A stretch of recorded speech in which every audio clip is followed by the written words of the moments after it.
Bonjour à tous, ça me fait très plaisir d'être avec vous aujourd'hui, même virtuellement, et je remercie toute l'équipe du bureau de Chaos de m'avoir invité. Alors, j'ai quelques conflits d'intérêts parce que, comme vous allez le voir, je suis designer de la plateforme ROSA robotique de Zimmer Biomet et je suis aussi le Chief Medical Advisor pour Zimmer Biomet Europe, Middle East et Africa.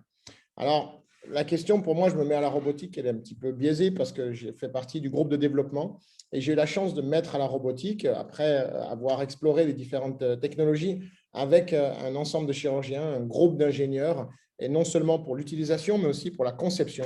Et donc, ça a été une expérience extrêmement intéressante qui m'a amené à faire la première de ROSA à Abu Dhabi en 2019. Donc, ça fait un peu plus de 2 ans maintenant, où on a fait le premier cas mondial avec le marquage CE, le marquage FDA. Et depuis, on utilise ROSA au quotidien. Alors, vous allez me dire, mais comment ça se fait que tu t'es mis à la robotique? Pourquoi? Quelles étaient les raisons?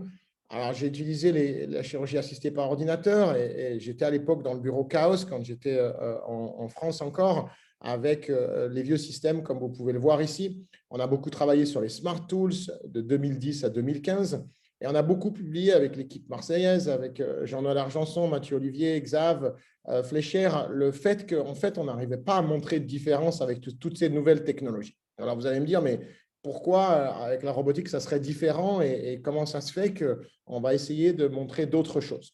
Alors, le pourquoi, pour moi, il est assez clair et je vais essayer de vous l'expliquer. Il est que depuis le début, ce qui motive l'utilisation des chirurgies assistives, c'est que l'instrumentation manuelle n'est pas suffisante pour obtenir les résultats qu'on veut. Vous connaissez tous ces courbes. Alors, on ne l'appelle pas à Abu Dhabi la camel curve, hein, mais on sait qu'il y a à peu près 30% out. Ceci dit, quand on observe l'évolution, on a pu voir pendant ces 10 dernières années qu'il y avait une évolution vers le constitutional alignment, on n'est pas tous les mêmes, le kinematic alignment, il faut considérer l'anatomie du genou en 3D, les hybrid techniques, respectons les ligaments aussi bien que les coupes osseuses, et tout ça, ça nous a amené à nous poser d'autres questions. Ça nous a amené aussi à découvrir de nouvelles techniques. On est passé de l'alignement mécanique pour tout le monde à tout un nombre de techniques qui sont maintenant décrites quasiment tous les mois dans la littérature. En gros, pour résumer, soit c'est tibia-driven, donc on construit le tibia et ensuite on va développer le fémur à partir du tibia, soit c'est femoral-driven, donc on va positionner le fémur et ensuite on va reconstruire l'ensemble de l'anatomie du genou. Alors, en gros, différentes techniques, mais le but de toutes ces techniques, c'est d'avoir des targets, des cibles de positionnement qui sont spécifiques aux patients. Et pour ça, il faut de la grande précision et il faut une grande fiabilité. Parce que sinon, on tape à côté. Et le danger, c'est de taper à côté pour ces patients. Et vous voyez ici, si j'avais voulu viser 88 et que j'obtiens un 84, là, ça devient très dangereux parce que j'aurai un varus sur le tibia qui sera très important pour ce patient. Alors que si on visait 90 et qu'on se trompait un peu à droite à gauche, ce n'était pas si grave que ça. Donc, tout ça pour résumer qu'aujourd'hui, si on veut faire des techniques un petit peu plus optimisées pour les patients en termes de positionnement spécifique, eh bien, il faut un outil qui va nous permettre d'obtenir le 99% dans tous les cas. Et c'est ce qu'on observe avec les Robotic Total Knee Arthroplasty. La précision ne venant pas uniquement du fait qu'on a un outil de navigation, mais aussi parce que le robot lui-même va augmenter la précision de la coupe de par l'assistance à la coupe, en fait. Donc, c'est ça qui est très important. La navigation va nous aider à optimiser cette précision, mais aussi l'outil robotique. Et donc, c'est ça qui est intéressant. Alors, une des questions qui revient souvent quand on se met à la robotique, c'est comment? Quelles sont les problématiques? Qu'est-ce qui se passe? Et j'ai envie de dire que la première problématique, c'est d'avoir un robot, parce que ce n'est pas évident, en fait. Il faut quand même se battre un petit peu. Et je vous avoue que même moi, en tant que designer, je pensais que ça allait être facile, qu'on allait m'offrir un robot. Ben non, on ne vous offre rien. Il faut sortir de son costume de chirurgien.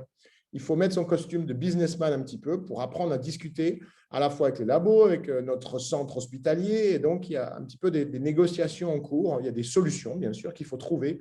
Et là, je pense qu'il faut vraiment participer à cette discussion parce que sinon, les choses n'avancent pas aussi vite que ce qu'on voudrait. Et donc, c'est quelque chose qu'il est important de prendre en considération.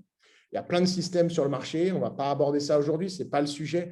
Mais les négociations, les discussions sont possibles pour trouver des solutions.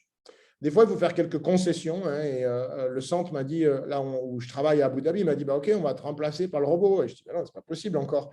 Et donc, on arrive à trouver des solutions. En fait, on garde le chirurgien, on met un peu le robot, parce qu'on sait que les patients vont là où il y a le robot. Ben, donc, finalement, en se disant qu'on va augmenter la pratique et qu'on va pouvoir donc rembourser l'investissement par la création d'un cercle vertueux et un modèle économique qui va nous permettre de rentabiliser l'utilisation du robot au quotidien.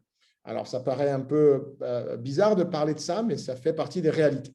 Ensuite, il y a tout le travail de la mise en place. Hein. Donc, c'est un travail d'équipe. Donc, il faut avoir l'ensemble de l'équipe qui va, dans la salle opératoire, participer à ça pour mettre en place le robot. Et vous voyez ici, j'opère. Je ne fais même pas attention à la mise en place du robot.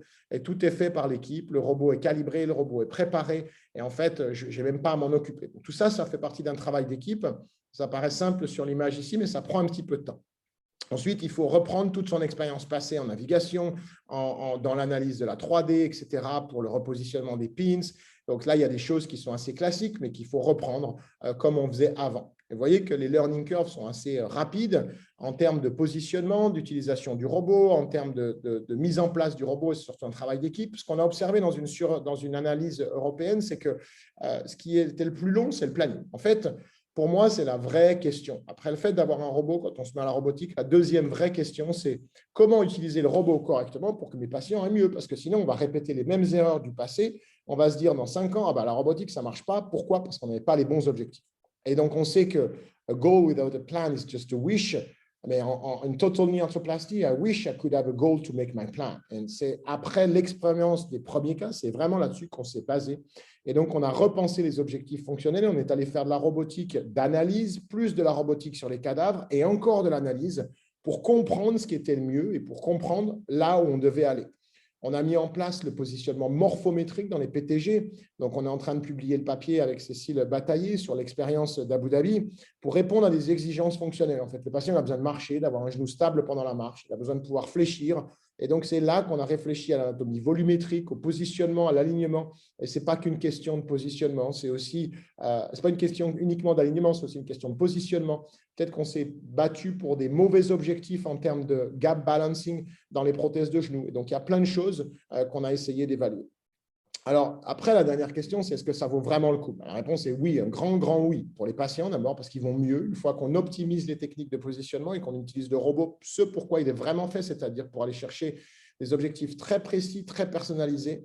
Et c'est bien pour vous aussi en tant que chirurgien. Moi, j'ai énormément appris, j'apprends encore tous les jours pour plein de raisons. C'est bien pour l'équipe parce que ça permet d'avoir un projet d'équipe et ça permet, dans des temps qui ne sont pas très faciles avec tout ce qui se passe un peu partout dans le monde, de donner un nouvel élan, un nouvel objectif. Et c'est bien pour le centre en général parce que ça crée une émulation et vous apparaissez en tant que centre de robotique comme un centre d'excellence. Et qu'on le veuille ou non, ça fait partie des critères pour les patients et c'est quelque chose d'important pour eux. Puis pour moi aussi, la robotique, c'est là où l'art de la chirurgie se joue avec la science.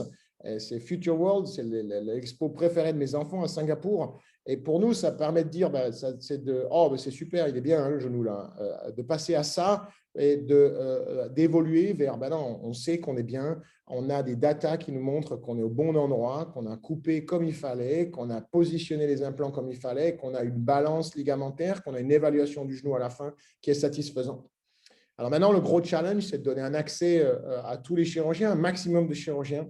Et ça nous amène aussi à parler de value-based healthcare, de comment on va délivrer un soin avec des résultats en rapport avec un coût qui est mesuré, qui est contrôlé. Et c'est quelque chose qui est très intéressant, sur lequel on travaille beaucoup aussi, parce que c'est très contrôlé à Abu Dhabi et qui va nous permettre aussi de progresser. Donc, vous voyez un peu le résumé de je me mets à la robotique. Avant, on sauvait le monde avec notre bistouri, hein, on était au bloc tout seul. Et maintenant, on s'expand un petit peu. Et je crois que la vraie différence avec les expériences passées, c'est que maintenant, tout est connecté et qu'on peut connecter le robot avec l'analyse préopératoire, l'analyse post-opératoire. On peut faire de l'analyse quantitative de données avec non plus 500 patients, mais avec 5000, 50 000 patients. Et on travaille beaucoup là-dessus en ce moment, avec des nouveaux outils d'analyse de données, avec des outils d'intelligence artificielle. Alors, c'est un bien grand mot, mais il y a des algorithmes qui nous permettent de mieux comprendre ce qu'on fait. Donc, je pense que c'est important de faire partie de ce train. C'est un projet d'équipe. Je me mets à la robotique. Ça nécessite une implication de pas mal de personnes autour et on n'est plus le chirurgien isolé dans son bloc. Bien sûr, il y a quelques challenges, mais qui sont très intéressants. Et c'est un moyen extraordinaire pour faire mieux au quotidien, mieux pour nos patients et pour stimuler l'ensemble de l'équipe et pour apparaître comme un centre d'excellence. Je vous remercie. Je vous souhaite une bonne fin de congrès. J'espère vous voir tous très bientôt pour de vrai.